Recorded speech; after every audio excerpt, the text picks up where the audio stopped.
Questions without notice. I give the call to the Honourable the Leader of the Opposition. Thank you very much, Mr Speaker. My question is to the Prime Minister. The Prime Minister clearly promised Australian families before the last election no family will be worse off, and that he had, and I quote, lasting plans for cheaper mortgages and better pay. With the typical Australian family now $25,000 worse off since Labor was elected, why won't the Prime Minister apologise for misleading Australians into thinking life would be easier under Labor? Give the call to the Prime Minister. I thank the Leader of the Opposition for his question. Member for Deakin. And I note that the RBA Governor, Philip Lowe, has appeared at Senate estimates just this morning. And prior to the appearance, the Leader of the Opposition's deputy said this about Governor Lowe: is a straight shooter, and I'm sure he'll tell it as it is. And indeed, he has done that across a range of areas in which the government is delivering. This is what the Governor had to say this morning. He said, I don't think— The Deputy Leader of the Opposition, the member for Deakin, will cease interjecting. I don't think that the budget is adding to inflation. It's actually reducing inflation. That's what the Governor had to say of the Reserve Bank after that glowing endorsement, a glowing endorsement by the Deputy Leader just this morning. They went on to say this: the government has got a lot of extra revenue, improved our public finances. That's fantastic. It could have elected to use this revenue to increase spending, but it didn't do that. I wonder who the Governor was thinking of, eh? I wonder. He wouldn't have had to think back too far. He would have just had to think back to the 2022 budget handed down by the Coalition, which was handed down in the context of the highest quarterly inflation of 2.1% this century. That's what they presided over. Now, he went on again to say this: the fact that it did not recycle that money back into the economy, that is, withdrawing stimulus that otherwise could have been injected, and that's helpful. If that money had been recycled back into the economy, we would be facing yet higher interest rates. So it's fair to say we had very responsible action by the government. Very responsible action by the government. He went on as well to endorse the actions that we've taken on energy. The energy price caps in electricity and gas have roughly taken 0.5% of inflation over the next calendar year, and then the rebates will take another 0.25% off. The combination of those measures is reducing inflation by 0.75%. There it is, the Governor of the Reserve Bank, just after the fine endorsement by the Deputy Leader of the Opposition, making it very clear that Labor's responsible budget is making a positive difference, including the measures that were opposed by those opposite. Give the call to the honourable member for Robertson. Thank you, Mr Speaker, and my question is to the Prime Minister. Earlier today, the House passed the Constitutional Alteration Bill.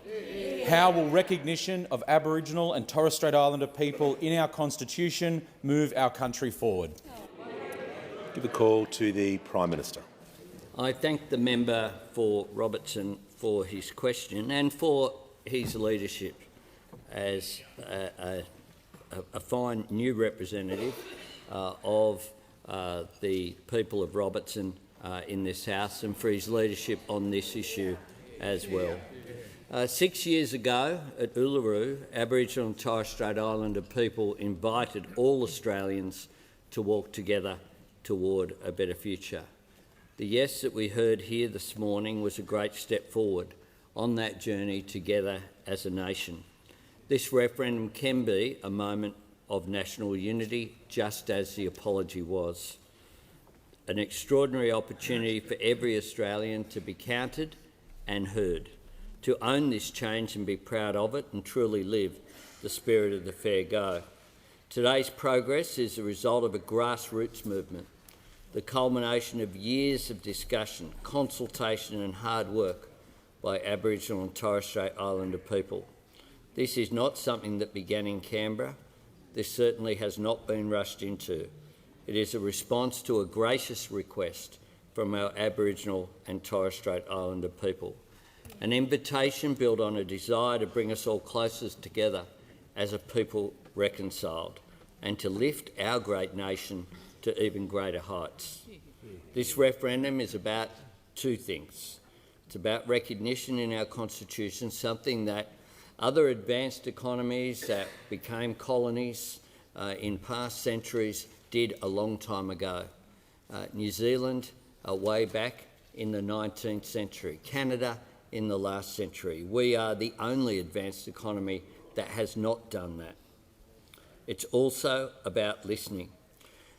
Indigenous Australians, when they met together at the First Nations Constitutional Convention, decided that they wanted not just recognition but the form of it.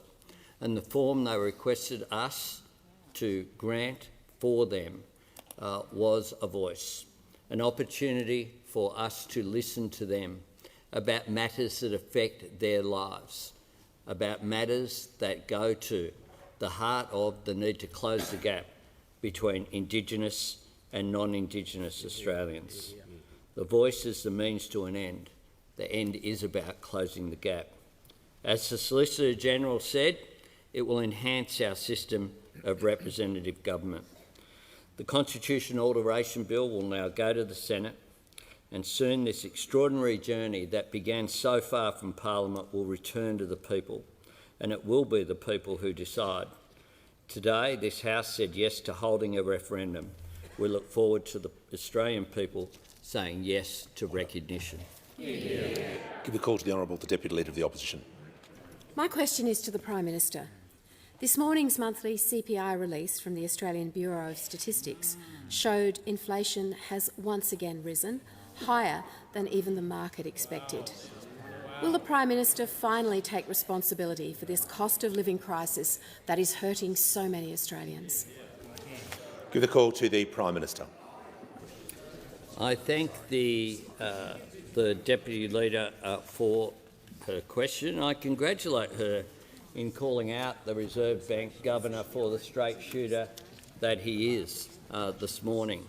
And the Reserve Bank Governor has had a lot to say about inflation and about the issues that are there in the economy, including the global pressures that are there on inflation. But of course, the member would know that the highest quarter of inflation that has occurred this century was in the March 2022 quarter, the last full quarter in which those opposite presided over. The Reserve Bank Governor has made it very clear about the government's response. He has said this: I don't think that the budget is adding to inflation, it is actually reducing inflation. That's pretty clear. That's a pretty clear statement. I don't know how it could have been more unequivocal than that. Order. Member for Hunter. The Governor was also asked helpfully by the Shadow Finance Minister, I must say, asked some very good questions today. She said this: do you believe that not adding to inflation is still something that fiscal policy should be prioritising today? This is what the Governor said. Given my job is to get inflation down, that would be helpful, and I don't think the budget is adding to inflation. It's actually reducing inflation in the next financial year. Thank you, Senator Hume, for that question. Thank you. They've made it very clear. So those opposite like to talk down the Australian economy. They like to talk down the positive future that Australia has. We're getting on with the job of making a difference. Our budget that turned around what was predicted to be a $78 billion deficit and instead produced a forecast $4.2 billion surplus actually has a downward impact on inflation. I would have thought that was pretty obvious. The Governor knows it's pretty obvious, and I would have thought that those opposite should recognise that as well. call to the honourable member for Chisholm. Thank you so much, Speaker. My question is to the Minister for Indigenous Australians. How is the Albanese Labor government advancing its commitment to implement the Uluru Statement from the Heart in full? Give the call to the Minister for Indigenous Australians. Thank you, Mr Speaker. And can I thank the member for Chisholm for her questions and her enthusiasm in relation to this issue. Today, the House of Representatives passed the Constitution Alteration Bill without amendment. Today, we are one step closer to a referendum. Today, we are one step closer to recognising Aboriginal and Torres Strait Islander people in our Constitution. 6 years ago, 250 First Nations leaders gathered at Uluru. They called for a voice and for Makarrata to oversee a process of truth-telling and agreement-making, expressed in the Uluru Statement from the Heart.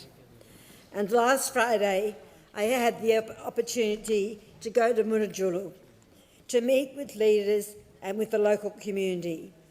Uluru Katajuka and the land around them have always been very special places. The traditional owners, the Anangu, believe that the physical landscape of Uluru was shaped by ancestral beings who still exist today. And Uluru, that sacred rock, is at the very heart of Australia. And the Uluru Statement from the Heart, that gracious invitation, as the Prime Minister has said, to walk together to a better future, that historic First Nations consensus on a way forward. It guides us like the stars in the southern skies to a better future that is centred on making practical differences. I say that again, practical differences, because that is what the voice will do. The voice will make a practical difference. And here's why. For too long, governments have made policies for Indigenous Australians and not with Indigenous Australians. And for too long, that has contributed to the gap in life expectancy, the gap we all know so well, because a voice will be an independent advisory body that can give advice to government and the parliament on the issues that affect communities. It's about listening. It's about making a difference. So I say to Australians, we have nothing to lose and everything to gain by supporting the voice. It's time for recognition. It's time for a voice. And it's time to say yes. Before I call the Leader of the Australian Greens, I'm pleased to inform the House that present at the gallery today is Mem Fox AM, much-loved children's book author and former South Australian Australian of the Year, and advised the House that this year is the 40th anniversary of her magical book, Possum Magic.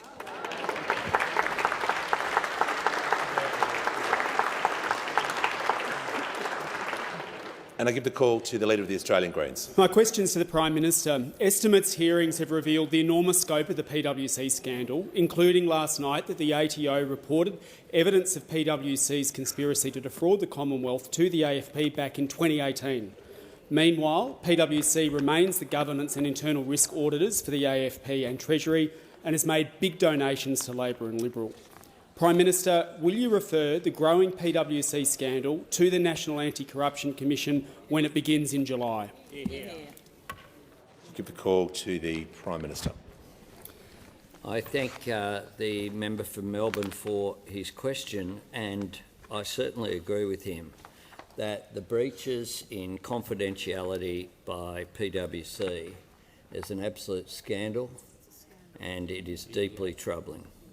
And I'm sure that anyone who has a look at the details that have been revealed for those events that occurred, of course, back in 2018 and around then, when PwC was giving advice to the then government on multinational tax changes, finds these revelations shocking.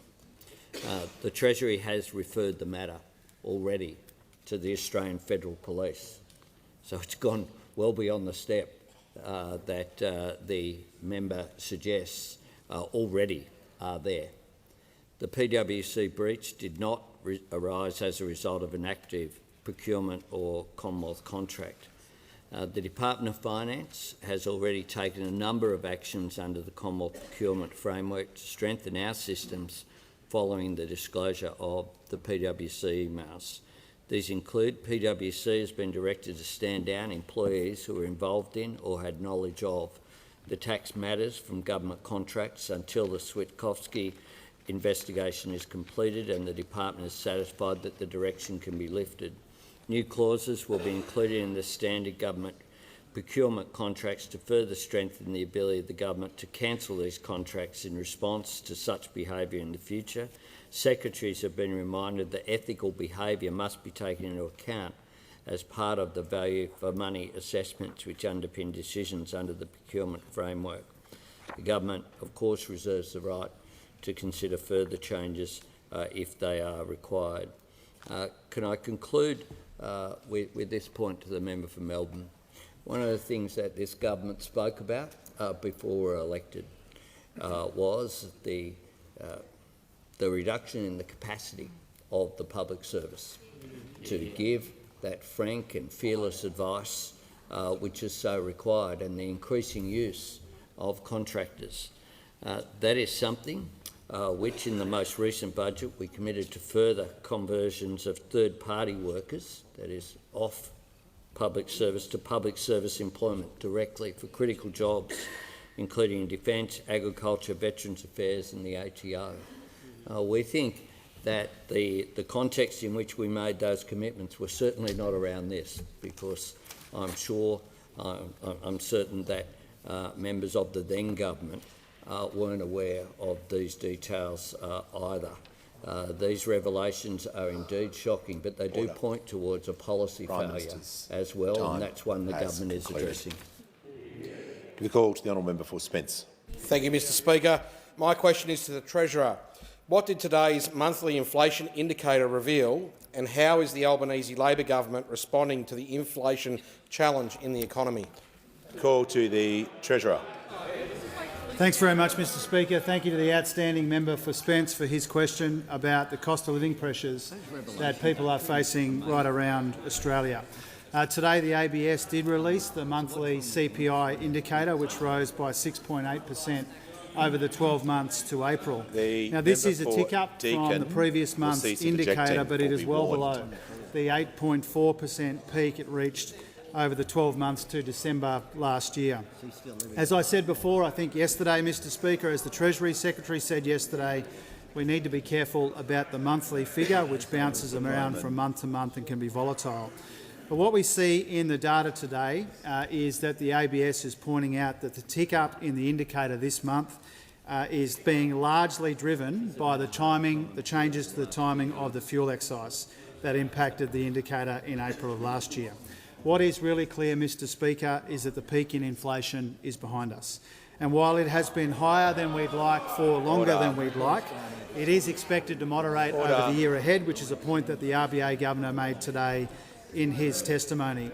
Now, this side of the House, Mr Speaker, does understand that Australians are under the pump with these cost of living pressures. It's why responding to the inflation challenge remains a central focus of the Albanese government's economic plan and the budget that we handed down earlier in May. It's why we delivered a responsible budget that struck the right balance between restraint and targeted cost of living relief so that we don't add to inflation pressures in the economy. And Mr Speaker, the Governor of the Reserve Bank has said today, and he has said very, very, very clearly that he doesn't think that the budget that was handed down from this dispatch box is adding to inflation. If anything, it's taking the pressure off inflation. And with that testimony this morning, Mr Speaker, the Reserve Bank Governor absolutely torpedoed the rubbish argument that has been peddled by those opposite since budget night. I mean, going around the country trying to get people to write that the budget's inflationary and it's going to put upward pressure on interest rates. The Reserve Bank Governor said today that his outlook for inflation and for Page interest rates has will not cease changed as a interjecting. consequence of the budget. It's taken some of the pressure off inflation in our economy, and that was the point of the budget. Order. The budget combined spending restraint with savings measures to try and get genuine value for money after a wasted decade of waste and rorts and economic mismanagement, and nowhere near enough to show for $1 trillion in The debt. Treasurer will pause. We couldn't hear what the Treasurer was saying because there was far too much noise.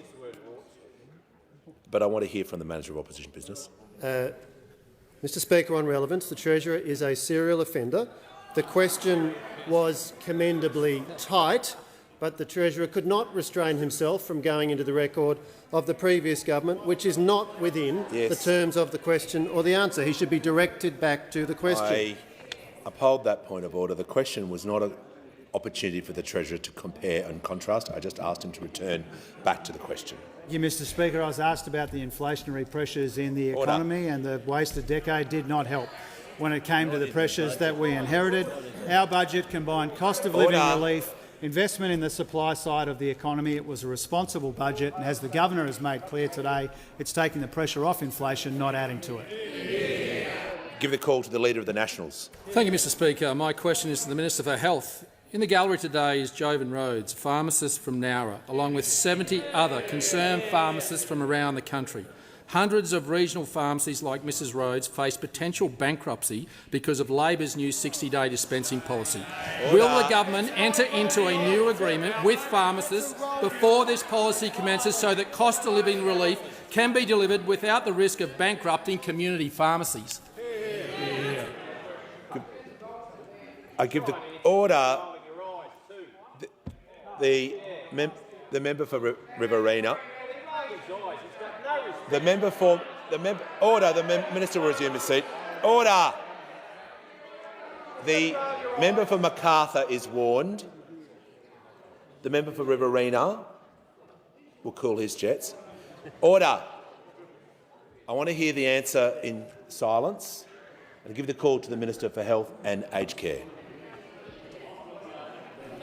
Well, thank you, Mr Speaker, and I welcome the pharmacists in the gallery here and the work that they do and the work that they did all through particularly the pandemic. They were the most accessible health service in almost all of our communities through 3 years. But I welcome a question about our commitment to cheaper. I welcome a question on our commitment to cheaper medicines. We are delivering on our commitment to make medicines cheaper for all Australians at a time of cost of living pressures hitting all people in Australia, particularly people who are reliant upon medicines, not just for 1 month because they have an infectious disease, but those patients who have chronic disease, patients who are on medicines for years and years, if not decades. But there is more to do, Mr Speaker. Although we have a strong record of cutting the price of medicines in just 12 months, there is more to do. So we did accept the advice of the Pharmaceutical Benefits Advisory Committee that there could be 60 days of supply for 300 common medicines prescribed for chronic disease. And that is not new advice, because the former government received that advice 5 years ago about common medicines for chronic disease. And they decided in their wisdom, The Minister for Infrastructure will cease interjecting. The Health Minister will just pause. It's far too much noise. The member for Page is now on a warning. The warnings won't be issued if that level of noise continues. I want to hear from the Leader of the Nationals. Well, relevance, Mr Speaker. Relevance, Mr Speaker. This is about a renegotiation of agreement because this minister is taking 158... Resume your seat. Resume your seat. Resume your seat. Resume your seat. The Leader of the Nationals has abused the standing orders. The order. The question was about the changes that the government is making. The minister is being relevant. I'm listening to him carefully about the impact of these changes. Whoever is yawning there, can just remain silent. Order. Oh, the Deputy Leader of the Opposition. The House will come to order so the Minister can be heard in silence. He has the call.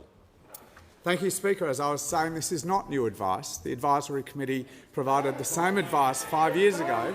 The former government, in their wisdom, decided not to follow it, and as a result, millions of patients paid twice as much for their medicines than they otherwise had to. Hundreds and hundreds and hundreds of millions of dollars paid out by patients because the former government decided not to follow the advice of the experts. Now, we are following the advice of the experts. It will halve the cost of medicines for 6 million patients, which is why the Consumers Health Forum has supported our decision. The Heart Foundation, Diabetes Australia, Arthritis Australia, the Breast Cancer Network, every other patient group that has reported on this has supported our decision. It will halve the number of times those 6 million patients have to visit the GP, freeing up millions of GP visits every year that can go to other patients who are currently waiting to see their doctor, which is why every single doctors group had supported it. Now, I've said that every dollar saved by the Commonwealth from this measure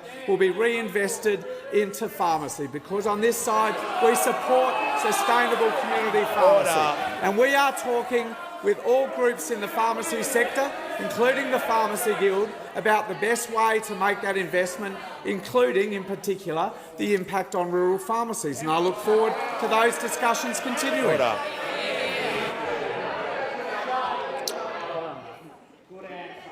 The Deputy Leader of the Opposition and the member for Riverina will cease interjecting immediately. When the House comes to order, I'll hear from the member for Paterson. Thanks, Speaker. My question is to the Deputy Prime Minister and Minister for Defence. What's being done to build Australia's standing in the Indo-Pacific and to play our part in protecting regional security and the rules-based international order? Give the call to the Minister for Defence and the Deputy Prime Minister. Well, can I thank the member for her question and acknowledge her commitment to the defence families of our country. On Monday, I represented Australia at the inaugural Korea-Pacific Leaders Summit in Seoul, which was a welcome step forward in Korea's engagement with the countries of the Pacific Island Forum, and I was able to hear from and speak with most of the Pacific's leaders. Security in the Pacific is grounded in the 2018 Boy Declaration, which has at its heart the idea that the Pacific's security should come from the Pacific family itself, which is a profoundly important principle. But of all the security threats which are faced by the countries of the Pacific, far and away the greatest is the existential threat of climate change which is faced by the countries of the Pacific, which is why the change in Australia's policy under the Albanese government of seeing our country put on a serious path to net zero emissions by 2050 has completely transformed our relationship with the countries of the Pacific, which is so important in terms of our own national security. Now, Mr Speaker, yesterday I met with President Yoon of Korea and Defence Minister Jong Sop Lee. In November, Korea published its own Indo-Pacific strategy, and seen alongside the Defence Strategic Review and our government's response to it, it is really remarkable the similarity in the way in which both of our countries are seeing the world, because we both understand that our respective nations' security lies in the collective security of the region in which we live and the maintenance of the global rules-based order within that region. Now, we have a huge economic relationship with Korea. They are our fourth largest trading partner. And so yesterday, Minister Lee and I decided that the 2011 Defence MOU, which underpins our defence relationship, should be revitalised but more significantly upgraded so that our defence partnership reflects the significance of our overall bilateral relationship. And he and I will have an opportunity to meet on a number of occasions now over the next coming months to pursue this, the first of which will be this weekend at the Shangri-La Dialogue in Singapore.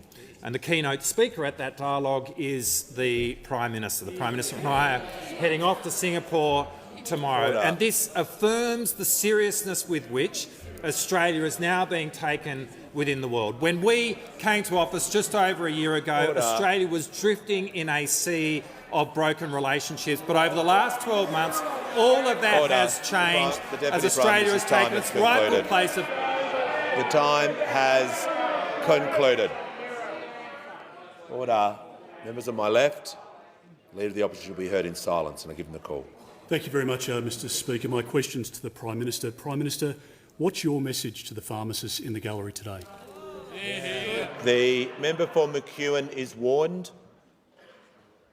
Prime Minister has the call. I thank the Leader of the Opposition for his question. My message to the pharmacists in the gallery today is good on you. Good on you Order. for the work that you do. Order. Good on you for the work that you do. The Leader in of the community. Opposition has asked his That question. is one of the reasons Members on my why left. we argued during the pandemic that the pharmacists should do more. Should do Order. more. Should do more, but those opposite Order. held back, left them on the bench. They could have been used to Order. assist with vaccines. And I don't know if my friend Adele is up there today. Order. She's up there. My friend Adele Tahan is there. She's the vice president of the Pharmacy Guild. I met with Adele in my electorate office because as a good local member I still represent the people of Greenlaw. And I had a very constructive chat with Adele. Her pharmacy at Rozelle does an extraordinary work looking after... I can see you. And good luck with the twins, Adele. Good luck with the twins and congratulations on their birth. Because one of the things that I understand with small business is that people like Adele Tahan and my local pharmacy across the road from my electorate office in Marrickville Road.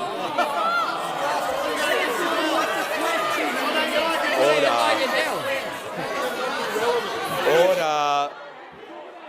Whilst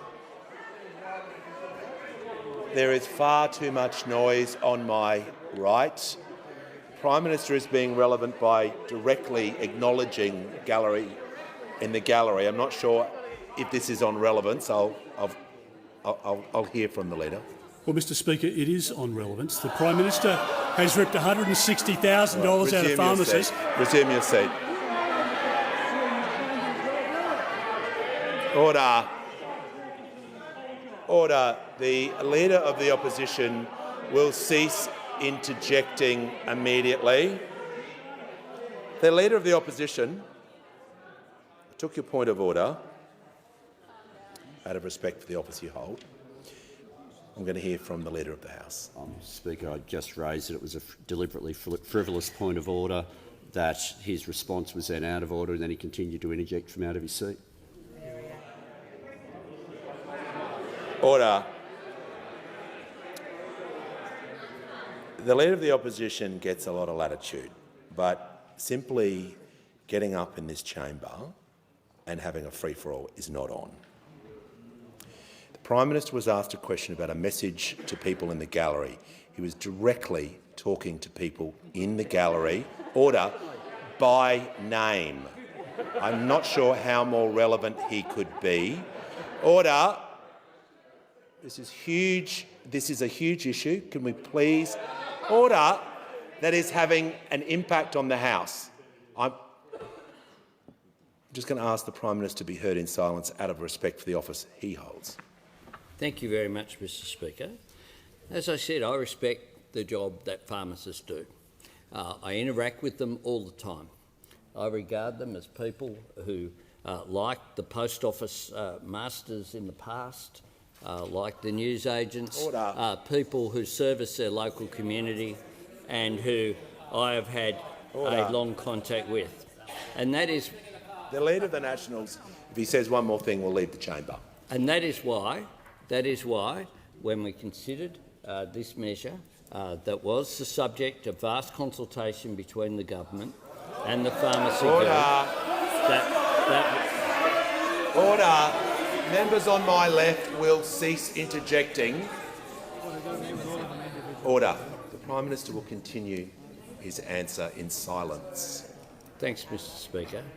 That is why we made sure that every single dollar that the Commonwealth will benefit from goes back into community pharmacy. And I've had discussions. Order. Members on my left. Members on my left, this is not acceptable, this response. Further action will be taken if this behaviour continues. We're going to move to the next question. The time is now concluded. Give the call to the member for Blair. Thank you, Mr. Speaker. My question is to the Minister for Small Business. How is the Albanese Labor government supporting small businesses, and what have been the challenges to delivery? Give the call to the Minister for Small Business, the Minister for Housing and the Minister for Homelessness. Order. Thanks, Mr. Speaker, and I want to thank the member for Blair for his the member question. Fairfax will leave the I know chamber that the member for 94A. Blair is a great representative of the local small businesses in his electorate, and we are supporting small businesses because we know that small businesses have been having a difficult few years and they've been having a tough time. Order. Which is why our budget has provided targeted support, Mr. Speaker, while not adding to inflation. We want to help small businesses, and we are save on their energy bills through the Small Business Energy Incentive and indeed through the targeted energy bill relief that we're delivering in partnership with the states and territories. We're making it easier for small businesses to invest and to grow with cash flow support through the $20,000 instant asset write-off, Mr. Speaker. Order. We're ensuring Members that on my small left. businesses can innovate, invest and grow by providing that cash flow support. We're also ensuring that small businesses adopt and adapt to digital technology through the Industry Growth Plan, and we're helping them thrive online through the Digital Solutions Program, Mr. Speaker. We're also helping to protect small businesses from cyber security attacks through a new $23 million Cyber Wardens program.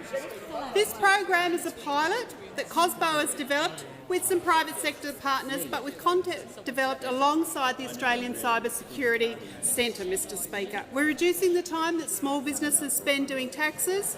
We're saving small businesses both time and money with these changes. We're also expanding the Tax Clinic program, Mr. Speaker, to support small businesses and individuals, and it was a great opportunity for me to be able to visit this in my home state of Tasmania to see how it's delivering critical support. Mr. Speaker, at every opportunity we have been saying yes to supporting small businesses. We've updated the Commonwealth procurement rules to give small businesses a bigger slice of the $70 billion that goes to tender each year. We've said yes to making unfair contract terms illegal, something those opposite talked about for a long time but in 9 years didn't get round to. We have legislated. We've supported small businesses in terms of being paid on time. We have a current review into the Payment Times Reporting Act. And importantly, we've also brought together the small business ministers from around the country who hadn't been brought together for more than 8 years, Mr. Speaker, to make sure that we can work across states and territories to support small businesses.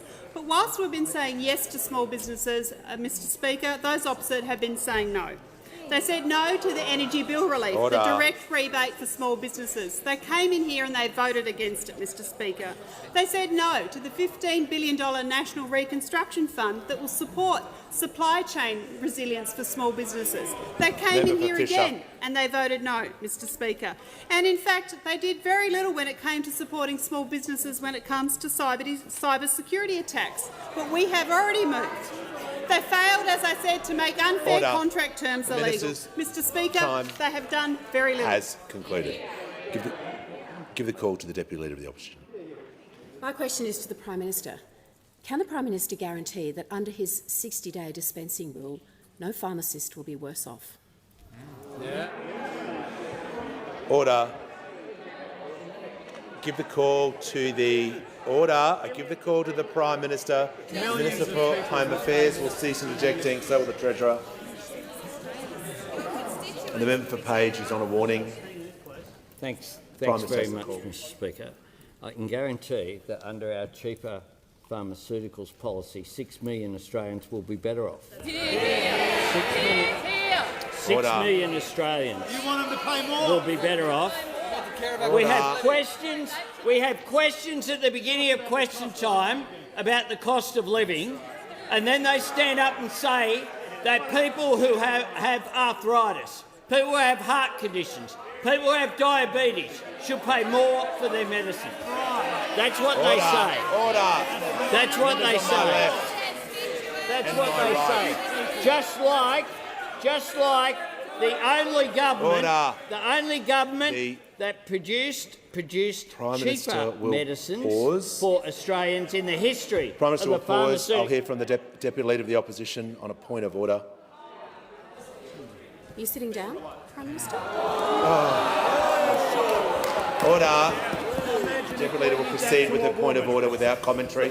My point of order is relevance, Mr Speaker. The Prime Minister is not answering the question Resume your about seat. whether...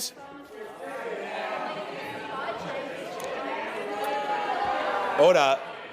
The question was about the 60-day dispensing rule. The Prime Minister was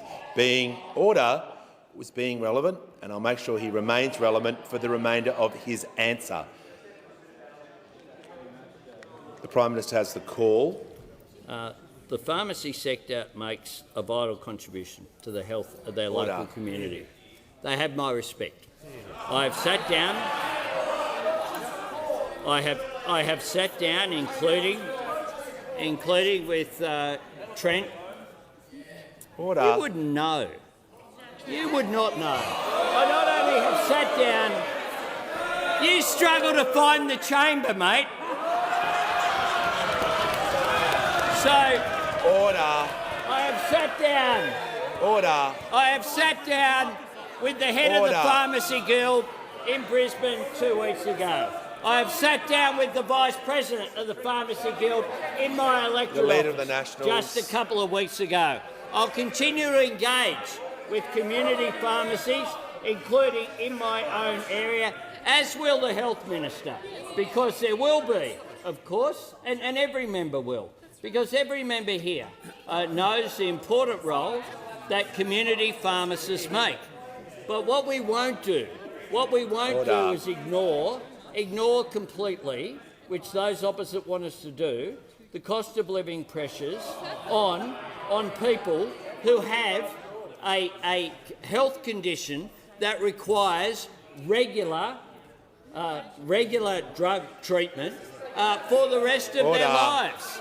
And why should they pay double than what they need to? Why should they? That's what those opposite have to ask. And they can be angry, Mr. Speaker. All this fake outrage from those opposite. What we are doing is we are delivering the member for Page and the Leader of the Nationals. We are also, of course, engaged as the Minister. It will continue to be engaged with the Pharmacy Guild and with community pharmacies, but we'll be engaged. We'll be engaged in the interest of their customers as well. Concluded.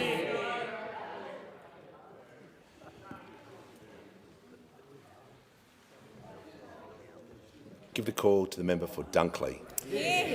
Thank you, Speaker. My question is to the Treasurer. How is the budget carefully calibrated to address cost of living pressures in the economy? Give a call to the Treasurer. Thanks, Mr Speaker. Thanks to the wonderful member for Dunkley for her question. As we've acknowledged today and on many other occasions, we do understand on this side of the House that Australians are under the pump as a result of high inflation and interest rates which started rising before the election. And that's why our economic plan and the budget we delivered this month was carefully calibrated and designed to take pressure off the cost of living rather than adding to it. And the Reserve Bank Governor, as I said before, acknowledged that this morning, telling Senate estimates, and I quote, I don't think that the budget is adding to inflation. It's actually reducing inflation. Those are the words of the RBA Governor. He also backed the spending restraint that we showed in the budget as well. And he said, and again I'm quoting, "In the most recent budget, I was pleased that the government saved most of the upgrade in revenue, and the electricity price package is helping with inflation as well." And that's important, because if it knocks over 3/4 of a percentage point off inflation over the next financial year, that helps lower the headline inflation rate and helps contain inflation expectations, which we were talking about before, so that is helpful. And he went on to say, Mr Speaker, the budget, largely through the electricity price package, is taking pressure off inflation. The Reserve Bank Governor said that the budget hadn't changed the outlook for interest rates, telling estimates. We incorporated the broad parameters of the budget into our forecasts. We've got good liaison through the Treasury Secretary and the Treasurer. We understood the parameters of the budget, so it hasn't affected our outlook for the economy or for interest rates, Mr Speaker. Now, as I said before, this puts to an end for all time the ridiculous argument being put by those opposite about the budget's impact on inflation and interest rates. And they're very angry today, Mr Speaker. They're very angry because they've been sprung. They voted for higher electricity prices, and now they want to vote for higher medicine prices as well, Mr Speaker, and that will put upward pressure on cost of living rather than downward pressure. Have you concluded your answer? The Manager of Opposition on point of order. Well, Mr Speaker, again on relevance, the Treasurer has just done it again. It was a commendably tight question. He has wandered into matters that are outside the terms of the question, and he should be directed back to it. The question was about the budget being calibrated to address cost of living pressures. I'll ask the Treasurer to return to his answer and make it relevant to that question. Thanks very much, Mr Speaker. The Reserve Bank Governor's testimony today torpedoed the ridiculous argument that the budget is putting upward pressure on inflation or interest rates when it isn't. In fact, as the Reserve Bank Governor said today, it's having the opposite effect. It's taking pressure off inflation, taking pressure off the cost of living. And in this parliament, people on both sides of the parliament had the opportunity. They could vote for taking some of the edge off electricity prices or voting for making them worse, taking some of the edge off medicine prices or making it worse. We know whose side we're on, Mr Speaker. We're in favour of taking the cost of living pressures off Australian families. That's why the budget was responsible and carefully calibrated and methodically delivered to take pressure off the cost of living in our economy rather than add to these inflationary pressures. And the Reserve Bank Governor has said in his opinion it's doing the job it's supposed to do.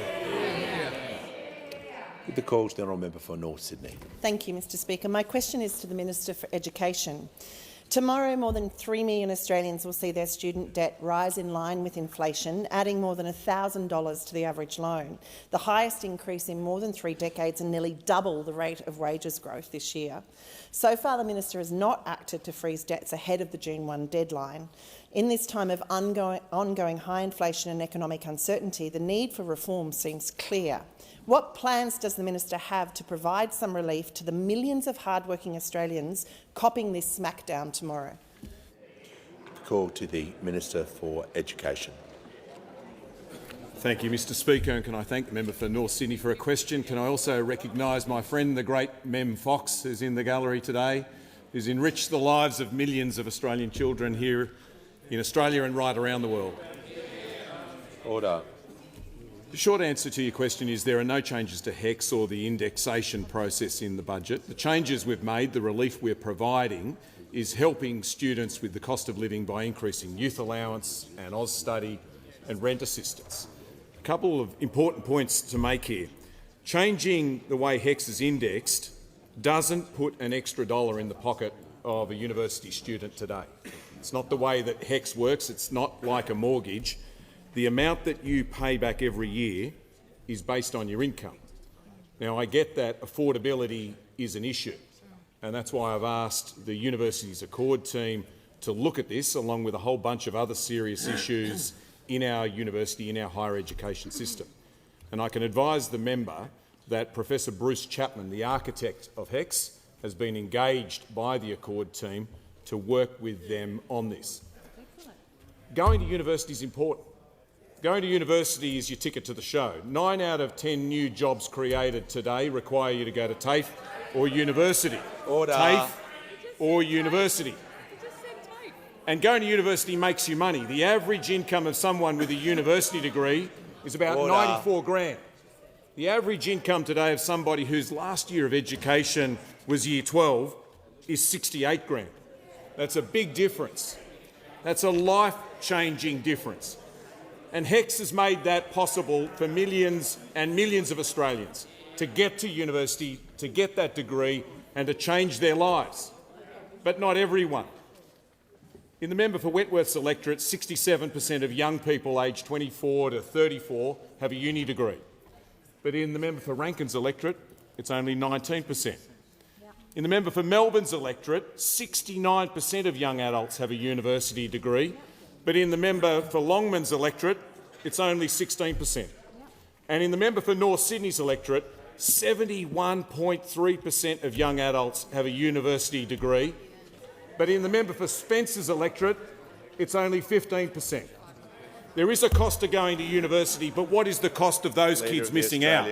I don't want us to be a country where your chances in life depend on how rich your parents are, where you live, or the colour of your skin. But these statistics tell us that that is where we are today, and that, at its core, is what the Universities Accord is all about. Has the minister concluded his answer? The minister has concluded his answer. The member for Adelaide has Thank you, the call. Mr Speaker. Mr Speaker, my question is to the Minister for Early Childhood Education. How will the Albanese Labor government's plan for more affordable early childhood education benefit Australian families, including First Nations children? Give the call to the Minister for Early Childhood Education and the Minister for Youth. Thank you very much, Mr Speaker, and I thank the wonderful member for Adelaide for his question and for his ongoing commitment to families and children in his electorate. Now, Mr Speaker, in just over a month, a very small over a month, early childhood education and care will be more affordable for 1.2 million families in every single electorate across the nation, including 9,800 families in Adelaide, 10,800 families in the electorate of Lalor, 9,500 families in the electorate of Gellibrand, 9,400 in Bennelong, 9,200 in Rankin, 10,300 in Mitchell, and 8,300 families in North Sydney, and many more, including 265,000 families in rural and regional Australia. Cheaper early childhood education and care is not just good for the economy because it allows primary caregivers to take on more hours of work or go back to work. It's good for families who have faced increasing fees, often putting it out of their reach. But importantly, it's good for children. Now, we know that First Nations children are twice as likely to be developmentally vulnerable when they start school. But we also know that early learning plays a significant role in school readiness and outcomes for First Nations children. And that's why we introduced a base entitlement of 36 hours per fortnight of early childhood education and care for First Nations children, regardless of their family's activity. But we've also committed to 50 Connected Beginnings sites by 2025, and we are well on our way to achieving that. In fact, just a couple of weeks ago, I visited the Connected Beginnings site in Armidale with the member for Burt in his electorate and saw firsthand the difference that wraparound services that support families, that support a child's education, that support a child's health and their well-being has made to First Nations children right across the nation. We're doing this in partnership with SNAKE through the Early Childhood Care and Development Policy Partnership, which focuses on improving early childhood outcomes for First Nations children and their families. The Albanese Labor government is committed to ensuring that every child, no matter who they are, no matter what their background, no matter where they live, no matter what their postcode, can thrive and can get the best start in life, whether it's through more affordable early childhood education and care or whether through our support for First Nations children. This government has worked tirelessly to deliver our election commitments. And we will not stop, Mr Speaker, because we know there is more to do. Give the call to the member for Groom. Thank you, Speaker. My question is to the Prime Minister. The last time a proposed constitutional change was put to Australians, a constitutional convention was held, a proposed republic model was agreed, and the public was given more than 18 months to consider the detail. Why is this Prime Minister asking Australians to first agree to put the voice permanently into the Constitution and then to give him 6 months to work out how it would work? Give the call to the Prime Minister. I thank the member for his question. The First Nations Constitutional Convention was held at Uluru in 2017, just more than 6 years ago, and it was timed to commemorate the date of the 1967 referendum. That arose out of, originally, the proposal from John Howard as Prime Minister, who went to the election in 2007, saying that he would support a referendum on constitutional recognition. Then the Gillard government began a process with constitutional recognition working group that led to the process of people, including the member for Berowra and others like Noel Pearson, other senior legal commentators working on proposals, and then a series of consultations in the lead-up to the Uluru Statement, in the lead-up to that constitutional convention. When that occurred then, there was... The member for Fisher will cease interjecting. Then the former government, the coalition government, established a range of processes. Included in that was the parliamentary inquiry, which was jointly chaired by now Senator Patrick Dodson and the member for Berowra, that made recommendations. There was then a process set up, chaired by Tom Calma and Marcia Langton. The Deputy Leader of the Opposition is now officially warned, and the Prime Minister is going to be heard in silence. That process then led to a report that went to the Cabinet of the Morrison government not once but twice. Not once but twice. This is a process that has been many, many years in the making, leading up to this process. We also, I note, established a time frame very clearly for people when I indicated that there would be a draft. I announced at Garma last July. We then had a process through a referendum working group that included people like Ken Wyatt, the former Minister for Indigenous Affairs, who came to a common position. It then went to the Parliament here. It's unfortunate that decisions were made, but they're entitled to do that before that process had even reported to this Parliament. The legislation will now go to the Senate and then it will go to the Australian people. The Australian people will get to decide, and I certainly hope that they vote yes in the last quarter of... Give the call to the member for Macarthur. Thank you, Mr Speaker. My question is to the Minister for Health. Today is World No Tobacco Day. How is the Albanese Labor government reclaiming Australia's rightful position as a world leader on tobacco control? Give the call to the Minister for Health and Aged Care. Well, I thank the member for Macarthur, Mr Speaker, for his question. After Mal Washer left this building, the member for Macarthur spearheaded the entry of a number of doctors to this place, on our side particularly and on the crossbench, who alongside with other health professionals in the House of Representatives add real value to our deliberations on health policy. Tobacco is, as the member says, World No Tobacco Day. A reminder that in spite of the huge inroads made over many decades, tobacco use is still the leading cause, the preventable cause of death and disability here in Australia. A reminder that still 2 million Australians today are daily smokers, with the vast majority of them, we know from research, still wanting to kick the habit. And a recognition, Mr Speaker, that we face emerging new challenges like vaping, a product deliberately designed to recruit a new generation to nicotine addiction.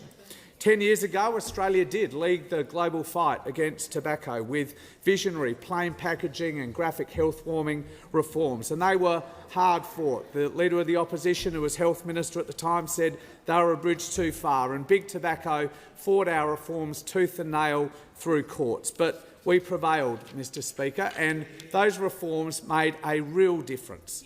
Dozens of countries around the world have followed Australia's lead, and today, here in Australia, there are 1 million fewer smokers than there were before those reforms. But, Mr Speaker, we know on this side of the House there is more to do, because while the former government was happy to bank a 152% increase in tobacco excise under their watch, none of that extra revenue was invested in new tobacco control investments, none of it whatsoever.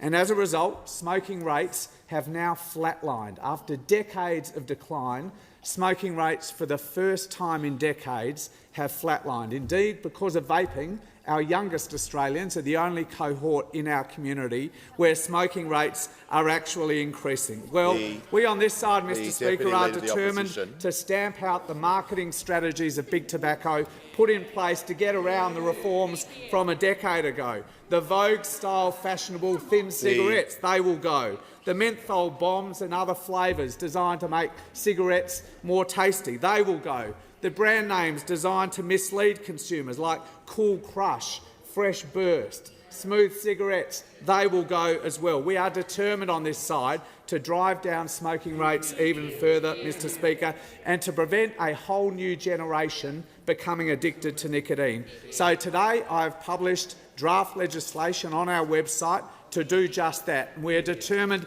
to have that legislation passed by the parliament. A decade ago, we had to get the Leader of the Opposition kicking and screaming onto the side of reform. I hope he comes to it quicker this time. Give the call to the member for Goldstein. Thank you, Speaker. To the Prime Minister. Australians are rightly concerned at the evident lack of integrity that's become apparent in the relationship between the Commonwealth and the consulting firm PwC. My question is twofold. Will the government suspend all current contracts with PwC while this situation is fully investigated? And will the government trigger an integrity review of Commonwealth relationships with all large private consultancy companies? Give the call to the Prime Minister.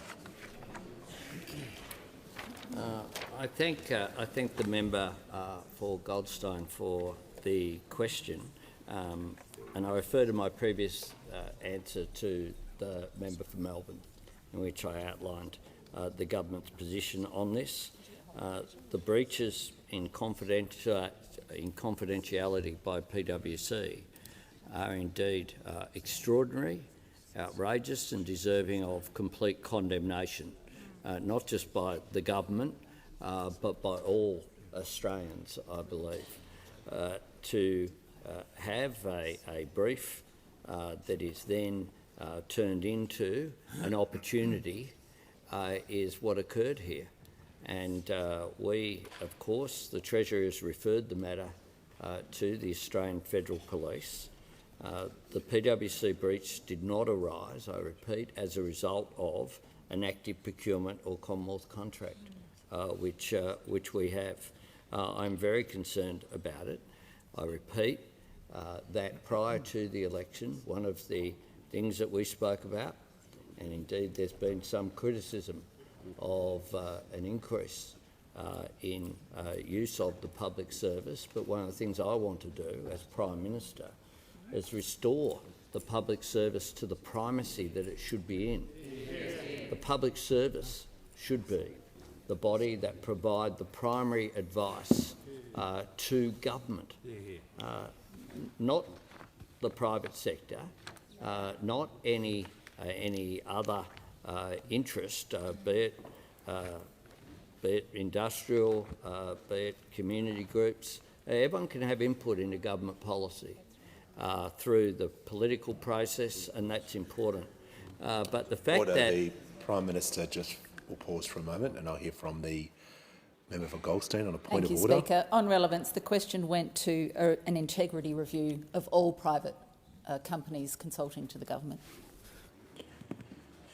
The Prime Minister is answering the question, but he has a minute to continue with his answer, so I'll give him the call. one of the things I said before was that secretaries have been reminded that ethical behaviour must be taken into account as part of the value for money assessments, which underpin any decisions under the procurement framework. What we've been about is restoring through the work that Gordon de Brouw did as well, and the work that we've done in reassessing the public service and how important it is. Order. The member for Moncrieff and the member for New England and the Minister for Social Services will cease having a conversation across the chamber. Thanks, Mr. Prime Minister in continuation will be heard in silence. Thanks, Mr. Speaker. I take these issues very seriously indeed. Very seriously indeed. Anything that we do, though, will not interfere with AFP investigations, as is appropriate. It is important that people be held to account, and sometimes you need to take a step back and allow those processes to occur. That is what the government is doing here. This is rightly troubling, but the government has taken very swift action as soon as we were made aware. Give the call to the member for Corangamite.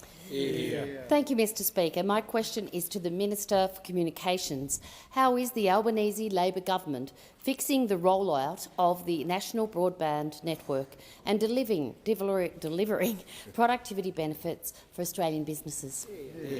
Call to the Minister for... The member for Banks. I have been crystal clear about giving commentary when ministers are walking to the dispatch box. You'll leave the chamber under 94A. So it is a non-negotiable. If ministers are entitled to walk to the without commentary, groans,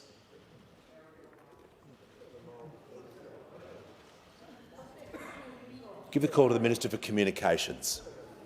Thank you, Mr. Speaker, and I thank the member for her question and acknowledge her long-standing advocacy for her community to receive the best quality broadband. Labor, of course, founded the NBN with the purpose of providing fast, reliable and affordable broadband for all Australians. That's why we're investing $2.4 billion over 4 years to give an additional 1.5 million premises full fibre access, including almost 17,500 in the member for Corangamite's electorate alone. Our investment will also expand full fibre access to more than 660,000 additional regional homes and businesses that currently rely on copper wire.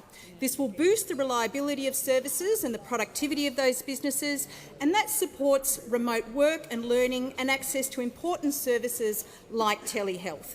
Mr. Speaker, the Albanese government understands the productivity benefits that are unleashed by the highest quality technologies, and unfortunately those benefits could not reach their full potential due to the poor technology choices made by the former government.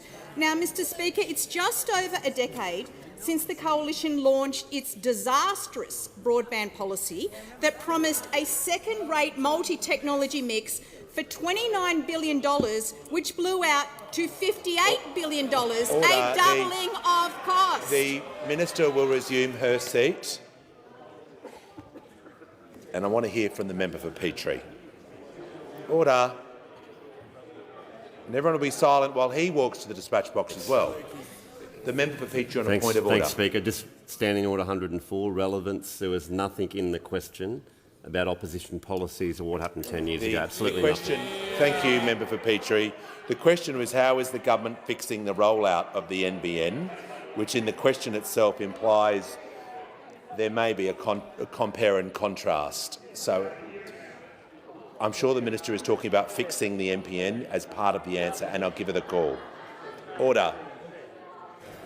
But I'll make sure she remains relevant. Thank you, Mr. Speaker, and that's because the decision to abandon fibre by those opposite was always about cheap politics and not about the future. Not about the future. And we know that productivity is supercharged by high-speed broadband that is underpinned by the best technology. So mind-boggling is it, Mr. Speaker, that the Liberals and Nationals purchased over 60,000 kilometres of new copper, enough to wrap around the planet Earth 1.5 times. But, Mr. Speaker, Labor is investing to expand the NBN fibre network because we believe in helping all Australians to reach their full potential through quality broadband. And we're continuing to see the benefits of improved productivity as more fibre is rolled out, delivering gigabit speeds to 90% of homes and businesses in the NBN fixed line footprint by 2025. The fact is, Mr. Speaker, only a Labor government can be relied on to invest in the long-term infrastructure that Australians need, including in the NBN, to be globally competitive. But there is more to do, Mr. Speaker, including our continuing investments in the fixed wireless network, including our $480 million investment to upgrade that technology, trialling new uncapped satellite products to deliver faster internet in rural and regional areas. We're getting on with the job of delivering the highest quality broadband to all Australians. Call to the Prime Minister. I ask that further questions be placed on the notice paper. Order.